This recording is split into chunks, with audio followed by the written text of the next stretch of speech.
Hai pejuang UTBK, jadi di sini aku bakalan share pengalaman aku, cara aku mempersiapkan UTBK hingga aku lolos pada pilihan pertama di Universitas Gadjah Mada. Jadi aku itu baru mulai belajar untuk persiapan UTBK pada kelas 12 semester 1, dimana aku tuh startnya itu dengan ikutan tryout yang diadain oleh platform belajar online. Nah jadi nih setelah aku tahu model-model soal UTBK kayak gimana, aku langsung ngumpulin soal-soal yang aku pinjem dari kakak kelas aku. Lalu aku juga beli buku seperti buku Wangsit sama buku The King untuk aku pelajarin sendiri juga. Jadi kalau waktu aku itu alokasiin untuk semester 1 belajar TPS, semester 2 untuk belajar TKA. Tapi nggak mesti harus kayak gitu sih, karena menurut aku itu sesuai kita enaknya mau gimana. Kalau misalnya kita mau belajar TKA dulu ya it's okay, kalau misalnya kita mau belajar dari yang gampang dulu misalnya TPS ya nggak apa-apa. Jadi itu terserah dan kembali kepada kalian masing-masing. Setelah buku-buku itu terkumpul, aku langsung bikin kayak list jadwal gitu, sehari harus nyelesain berapa soal. Nah biasanya aku kayak target ya paling nggak 20 soal lah bisa kegarap gitu. Nah biasanya aku itu lebih banyak ngerjainnya tuh TPS dulu, karena waktu itu semester 1 aku kayak suka mulai dengan yang gampang-gampang dulu. Jadi kayak aku milih TPS dulu yang sekiranya bisa aku jangkau.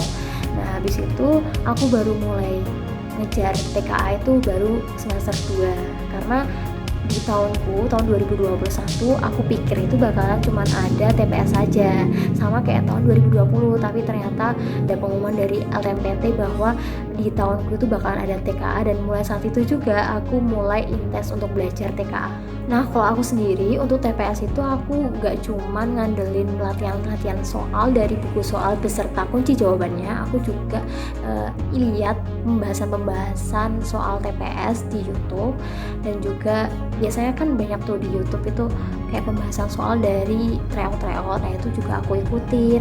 Terus untuk pengetahuan kuantitatif biasanya kayak aku lebih ke cari problem solvingnya gitu, kayak cara cepatnya biar bisa nyelesain PK itu kayak gimana sih. Terus PU itu juga pasti ada tips and triknya juga. Kalau misalnya ada yang sekiranya penting itu biasanya aku catat biar aku nggak lupa. Kalau misalnya ada rumus-rumusnya gitu, rumus-rumus dalam menarikan kesimpulan gitu, biasanya aku catat di buku tertentu.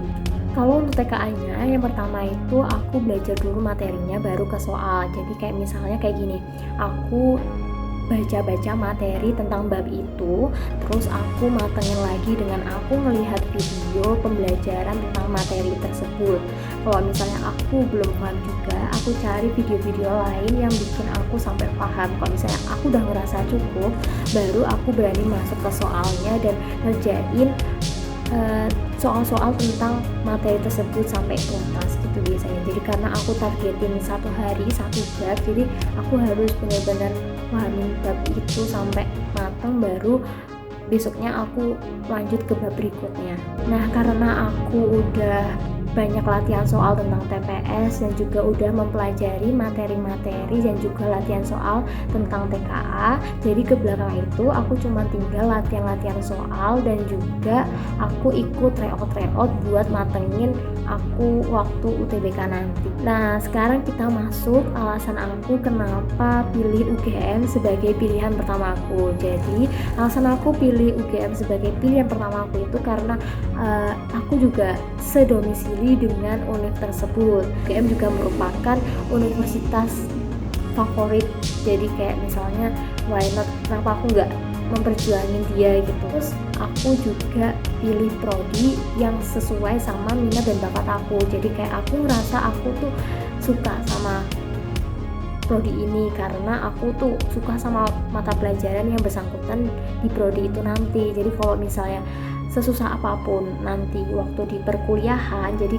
seenggaknya aku tuh suka dengan mata pelajarannya itu, jadinya nggak ngerasa berat lah, jadi kayak masih bisa survive gitu. Pesan aku nih, kalau misalnya kalian lagi menentukan prodi atau jurusan kalian nanti, kalian itu harus kenali diri kalian sendiri, kalian maunya apa, minat bakat kalian tuh ada di mana. Habis itu kalian juga nentuinnya tuh jangan berdasarkan ikut-ikutan temen, jangan berdasarkan gengsi, karena takutnya nanti kalau misalnya kalian berdasarkan ikut-ikut teman atau gengsi itu, nanti kalian kedepannya nggak bisa ngikutin perkuliahan yang bener-bener udah beda sama materi-materi yang ada di SMA. Jadi kayak untuk menghindari terjadinya salah jurusan, jadi kalian bisa lebih enjoy lah kalau misalnya kalian suka dengan mata kuliah yang ada di jurusan yang kalian pilih itu. Oke, sekian video dari aku. Buat kalian pejuang UTBK, semangat UTBK-nya, semangat belajarnya, jangan sampai nyerah,